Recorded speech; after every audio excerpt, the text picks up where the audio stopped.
Good morning, student. Today we will discuss the relationship between total utility and marginal utility. Okay, what is the graphical relationship between total utility and marginal utility? Okay, actually there are two type of relationship between total utility and marginal utility. The first one is without graphical relationship between total utility and marginal utility, and the second one is graphical relationship between total utility and marginal utility. Okay, before we discuss the relationship between total utility and marginal utility, we must know what is increase at a increasing rate, increase at a diminishing rate, increase at a constant rate. Okay, uh, first of all, what is increase at a increasing rate? Okay तो सबसे पहले हम ये देखेंगे कि increase at a increasing rate किसे कहते हैं, increase at a diminishing rate किसे कहते हैं, और increase at a constant rate किसे कहते हैं. पहले ये पता होना ज़रूरी है, उसके बाद फिर जो रिलेशनशिप है वो समझ में आएगी. ठीक है, तो सबसे पहले है इसके अंदर आपका increase at a increasing rate. Increase at a increasing rate का मतलब होता है अगर कोई भी चीज इंक्रीज हो रही है और पहले से ज्यादा इंक्रीज हो रही है, उसे कहते हैं increase at a increasing rate. जैसे 0 से 2 इंक्रीज हुआ, 2 से 5 3 इंक्रीज हुई, 5 से 9 4 इंक्रीज हुई.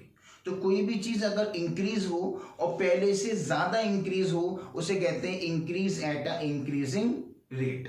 ठीक है, जैसे 0 से 2 इंक्रीज हुई, 2 से 5 अब 3 इंक्रीज हुई, पहले से ज्यादा इंक्रीज हुई, 5 से 9 4 इंक्रीज हुई, पहले से और ज्यादा इंक्रीज हुई. ठीक है, तो पहले 2 इंक्रीज हुई, फिर 3 इंक्रीज हुई, फिर 4 इंक्रीज हुई. तो इसे कहेंगे increase at a increasing rate. एक होता है increase at a diminishing rate. तो increase at a diminishing rate का मतलब होता है कि कोई भी चीज इंक्रीज हो लेकिन पहले से कम इंक्रीज हो. जैसे 5 से 9 4 इंक्रीज हुआ, 9 से 12 3 इंक्रीज, 12 से 14 2 इंक्रीज, 14 से 15 1 इंक्रीज. यहां भी ये इंक्रीज हो रही है, 5 9 12 14 और 15 यहां भी इंक्रीज हो रही है लेकिन पहले से कम इंक्रीज हो रही है. 5 से 9 4 इंक्रीज हुई, 9 से 12 3 इंक्रीज हुई, 12 से 14 2 इंक्रीज हुई और 14 से 15 1 इंक्रीज हुई. तो कोई भी चीज अगर इंक्रीज हो पहले के मुकाबले में कम इंक्रीज हो तो उसे कहते हैं increase at a diminishing rate. Increase at a diminishing rate. एक होती है increase at a constant rate.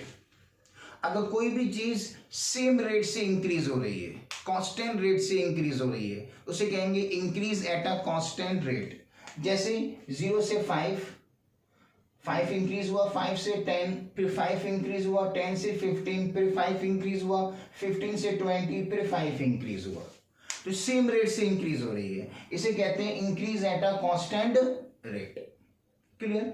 इस तरह से 3 रेट हो गए, increase at a increasing rate, increase at a diminishing rate और increase at a constant rate. कोई भी चीज इंक्रीज हो पहले से ज्यादा इंक्रीज हो तो increase at a increasing rate. अगर कोई भी चीज इंक्रीज हो रही है और पहले के मुकाबले में कम इंक्रीज हो रही है ना, पहले 4 इंक्रीज हुई, फिर 3 इंक्रीज हुई, फिर 2 इंक्रीज हुई, पहले के मुकाबले में कम इंक्रीज हो रही है तो increase at a diminishing rate या increase at a decreasing rate. Okay. और अगर कोई भी चीज सेम रेट से इंक्रीज हो रही है तो increase at a constant rate. ये 3 तरह के रेट्स हैं इसके अंदर. ठीक है, अब हम देखेंगे इसके अंदर कि टोटल यूटिलिटी और मार्जिनल यूटिलिटी के बीच में विदाउट ग्राफिकल रिलेशनशिप क्या है.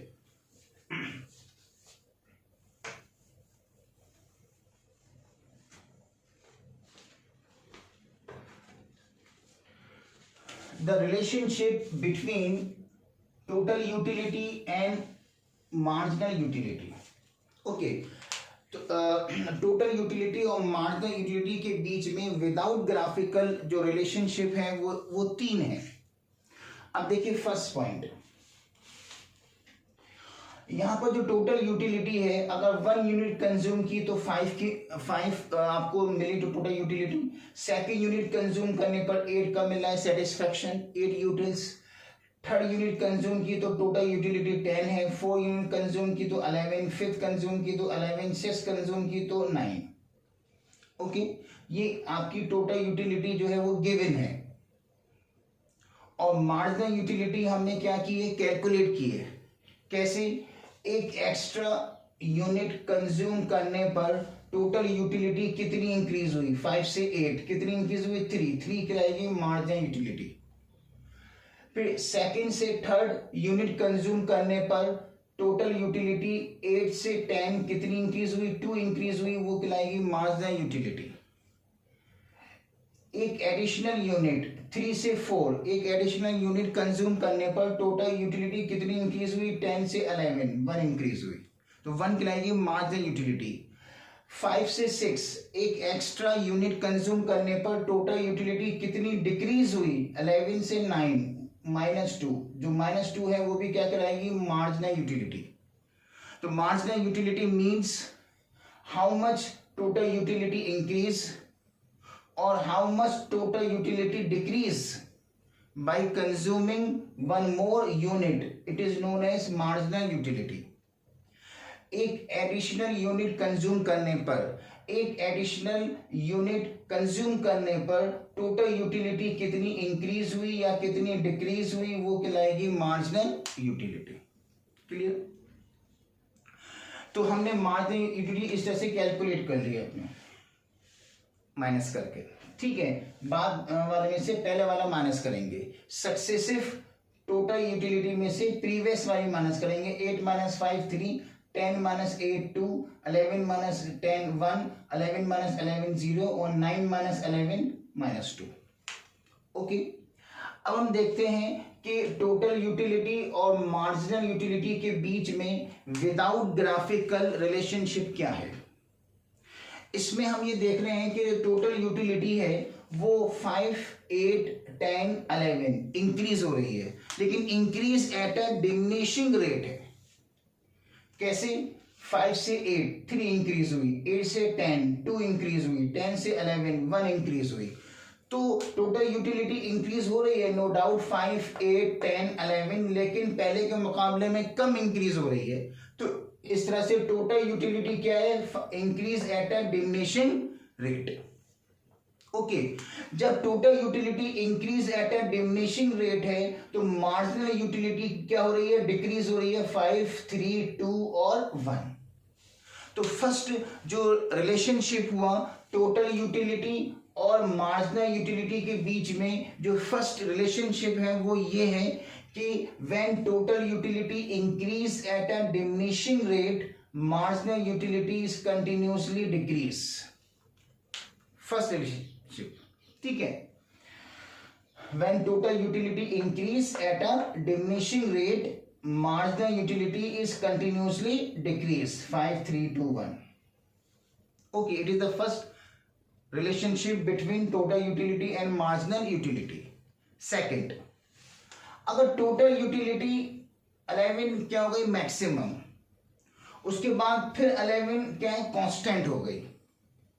ओके, तो मार्जिनल यूटिलिटी कितनी है इसमें आपकी, 0, क्योंकि ये फाइंड करने के लिए क्या करते हैं, मार्जिनल यूटिलिटी फाइंड करने के लिए आप टोटल यूटिलिटी को माइनस करते हैं। ठीक है, जैसे 8 - 5 3 आ गया, 10 - 8 2 आ गया, ऐसे यहां पर 11 - 11 कितना आ जाएगा, 0। तो व्हेन सेकंड जो रिलेशनशिप है वो ये है कि when total utility become maximum and constant, then marginal utility become 0। जब टोटल यूटिलिटी मैक्सिमम और कांस्टेंट होगी तो मार्जिनल यूटिलिटी 0 हो जाएगी। ये सेकंड रिलेशनशिप हुआ। Third relationship, when total utility start to decrease, marginal utility becomes negative. अगर total utility 11 से 9 डिक्रीज हुई तो मार्जिनल यूटिलिटी जो है वो नेगेटिव में पहुंच जाएगी, -2 हो जाएगी, नेगेटिव हो जाएगी। ओके, क्योंकि 9 में से 11 माइनस करेंगे तो -2 आएगा। It means when total utility start to decrease, marginal utility becomes negative.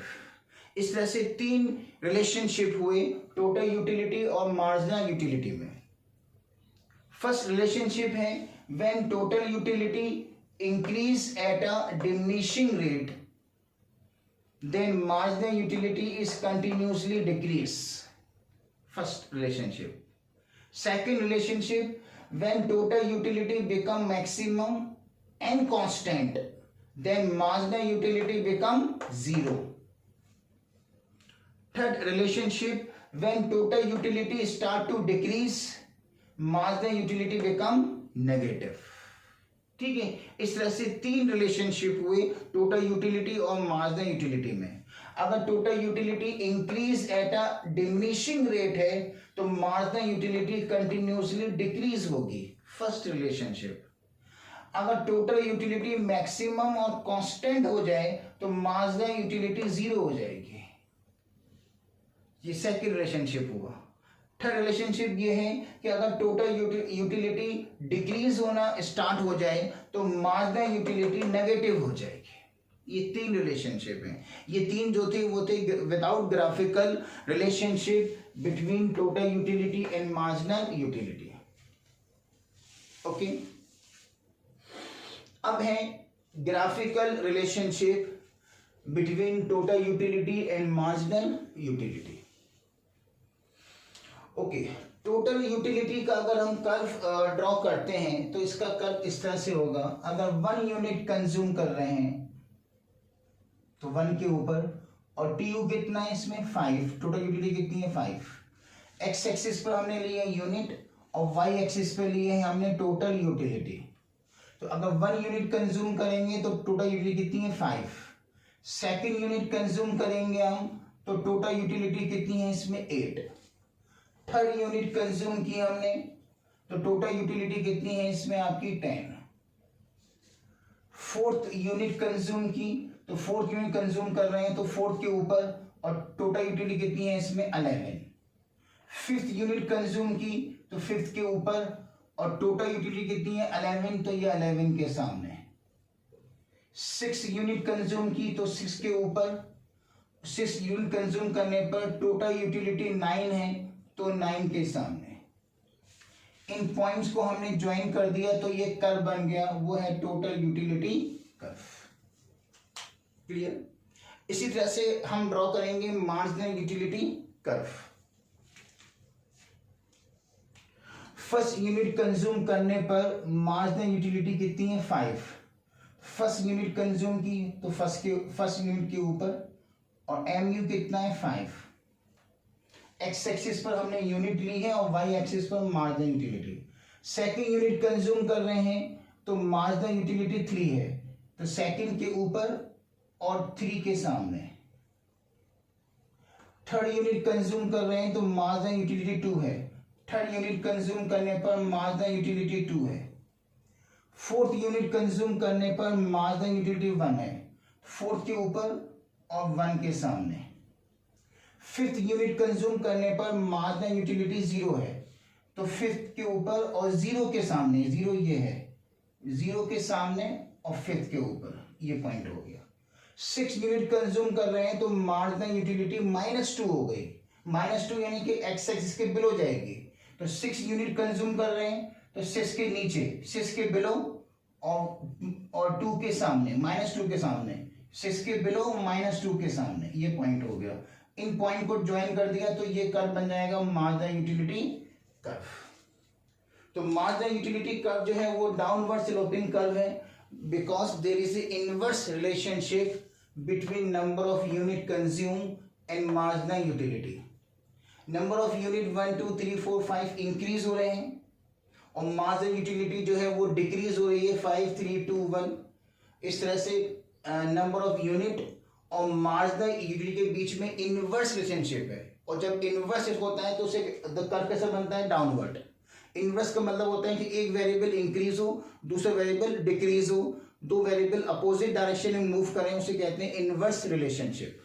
जब दो वेरिएबल के बीच में इनवर्स रिलेशनशिप होता है तो कर्व होता है डाउनवर्ड स्लोपिंग कर्व। यहाँ पर नंबर ऑफ यूनिट इंक्रीज हो रहे हैं, मार्जिनल यूटिलिटी 5 3 2 1 डिक्रीज हो रही है। तो नंबर ऑफ यूनिट के बीच में और मार्जिनल यूटिलिटी के बीच में इनवर्स रिलेशनशिप है, इस वजह से एमयू कर्व जो है वो डाउनवर्ड स्लोपिंग कर्व है। क्लियर? अभी हमने सिर्फ दो डायग्राम ड्रॉ किए हैं, एक टोटल यूटिलिटी कर्व और एक मार्जिनल यूटिलिटी कर्व। दोनों डायग्राम एक दूसरे के जस्ट नीचे हैं, ठीक है। अब जो है इनमें रिलेशनशिप देखते हैं कि टोटल यूटिलिटी और मार्जिनल यूटिलिटी के बीच में जो है वो ग्राफिकल रिलेशनशिप क्या है। उसमें भी तीन पॉइंट है। ओके, जैसे विदाउट ग्राफिकल में भी तीन रिलेशनशिप थे, इसी तरह से ग्राफिकल रिलेशनशिप के अंदर भी तीन है। एग्जैक्टली वही पॉइंट है, लेकिन बस वर्डिंग चेंज हो गई। जो विदाउट ग्राफिकल रिलेशनशिप था टीयू और एमयू के बीच में, वही ग्राफिकल रिलेशनशिप है टीयू और एमयू के बीच में, बस वर्डिंग जो है वो चेंज हो जाएगी। अब किस तरह से है वो देखें one by one. First point, अगर first relationship between total utility and marginal utility, it is the graphical relationship between the total utility and marginal utility. The first relationship is when mu curve is downward sloping curve but above x-axis,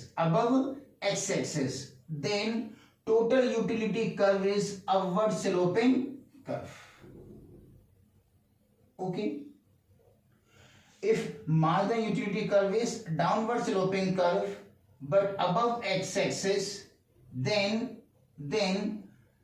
total utility curve is upward sloping curve. ये first point हुआ। अगर marginal utility curve downward sloping curve है लेकिन x axis के above है, तो इसके correspondence जो टोटल यूटिलिटी कर्व होगा वो अपवर्ड स्लोपिंग कर्व होगा। First point. सेकेंड पॉइंट, अगर marginal utility curve x axis को इंटरसेक्ट कर रहा है, यानी कि जीरो हो गया मार्जिनल यूटिलिटी, तो उस केस में जो टोटल यूटिलिटी कर्व होगा वो क्या होगा, maximum and constant highest peak पर पहुंच जाएगा। हाईएस्ट पीक इंक्रीज होते होते होते क्या हुआ, हाईएस्ट पीक पर पहुंच गया, इससे ऊपर नहीं जा रहा। तो जब marginal utility curve x axis को इंटरसेक्ट करेगा तो तो टोटल यूटिलिटी कर्व क्या होगा, हाईएस्ट पीक पर पहुंच जाएगा, मैक्सिमम और कांस्टेंट हो जाएगा। तो जो सेकंड रिलेशनशिप है, सेकंड ग्राफिकल रिलेशनशिप है, वो ये है कि अगर marginal utility curve x axis को इंटरसेक्ट करेगा, यानी कि एमयू जीरो होगी, तब total utility curve reaches its highest peak and become maximum and constant. Okay, अगर marginal utility curve x axis को इंटरसेक्ट करेगा, यानी कि मार्जिनल यूटिलिटी जीरो हो जाएगी, तब टोटल यूटिलिटी कर्व जो है वो हाईएस्ट पीक पर पहुंच जाएगा, मैक्सिमम हो जाएगा और कांस्टेंट हो जाएगा। मैक्सिमम एंड कांस्टेंट हो जाएगा। ये सेकंड रिलेशनशिप हुआ। थर्ड रिलेशनशिप, अगर marginal utility curve downward sloping curve है लेकिन एक्स एक्सिस की क्या है, बिलो है, एक्स एक्सिस की बिलो है, तब टोटल यूटिलिटी कर्व जो होगा, इसके करस्पॉन्डेंस टोटल यूटिलिटी कर्व जो होगा वो कैसा होगा, डाउनवर्ड स्लोपिंग कर्व होगा। अगर मार्जिनल यूटिलिटी कर्व डाउनवर्ड है और एक्स एक्सिस के बिलो है तो टोटल यूटिलिटी कर्व कैसा होगा, डाउनवर्ड स्लोपिंग कर्व होगा। ये थर्ड रिलेशनशिप है। फर्स्ट और थर्ड रिलेशनशिप एक दूसरे की जस्ट अपोजिट है। फर्स्ट रिलेशनशिप में क्या था कि अगर MU curve downward sloping curve है लेकिन अबव एक्स एक्सिस है, तो टीयू कर्व जो है वो अपवर्ड स्लोपिंग कर्व होगा। TU curve upward sloping curve होगा। ये फर्स्ट रिलेशनशिप हुई। सेकंड रिलेशनशिप ये है, थर्ड रिलेशनशिप जो है क्या है, थर्ड रिलेशनशिप ये है कि अगर MU curve downward sloping curve है लेकिन एक्स एक्सिस के बिलो है, तब टीयू कर्व जो होगा वो डाउनवर्ड स्लोपिंग कर्व होगा। तो फर्स्ट और थर्ड एक दूसरे के अपोजिट हुई। फर्स्ट में यह है कि अगर MU curve downward sloping curve है M U curve downward sloping curve है लेकिन एक्स एक्सिस के अबव है तो T U curve upward sloping curve होगा, अपवर्ड स्लोपिंग कर्व होगा। ओके, जब marginal utility curve downward sloping curve है लेकिन एक्स एक्सिस के अबव है तो T U curve upward sloping curve होगा। ये फर्स्ट रिलेशनशिप हुई। और जब M U curve downward sloping curve है लेकिन एक्स एक्सिस के बिलो है तब टी यू कर्व जो है वो क्या होगा, डाउनवर्ड स्लोपिंग कर्व होगा। ओके, ये थर्ड रिलेशनशिप हुई। एम यू अगर डाउनवर्ड है, एम यू कर्व डाउनवर्ड है लेकिन अबव एक्स एक्सिस है तो T U curve upward sloping curve. M U curve downward sloping curve है लेकिन एक्स एक्सिस के बिलो है तो T U curve is downward sloping curve. ये एक और रिलेशनशिप है, वो क्या है, सेकंड वाली, when M U intersect x axis then T U become maximum and constant. Okay, जब M U curve x axis को इंटरसेक्ट करेगा तब टोटल यूटिलिटी कर्व जो है वो हाईएस्ट पीक पर पहुंच जाएगा, मैक्सिमम और कांस्टेंट हो जाएगा। ये हुआ आपका थर्ड। इस तरह से टोटल यूटिलिटी और मार्जिनल यूटिलिटी के बीच में तीन रिलेशनशिप हो गए। फर्स्ट रिलेशनशिप है कि when M U curve is downward sloping curve but above X axis, above X axis, then total utility curve is upward sloping curve. First point. Second point, when MU curve intersect x-axis, then TU curve reaches its highest peak and become constant.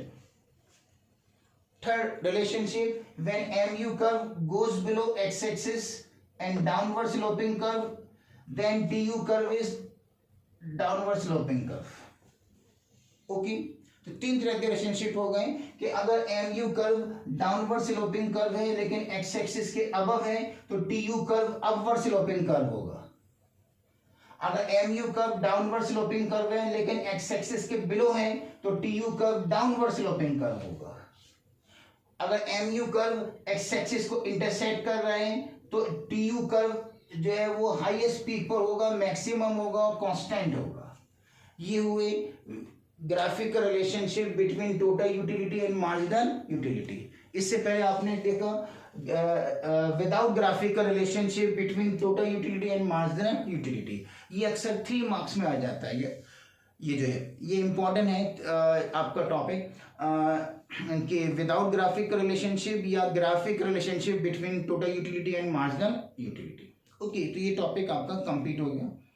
Thank you.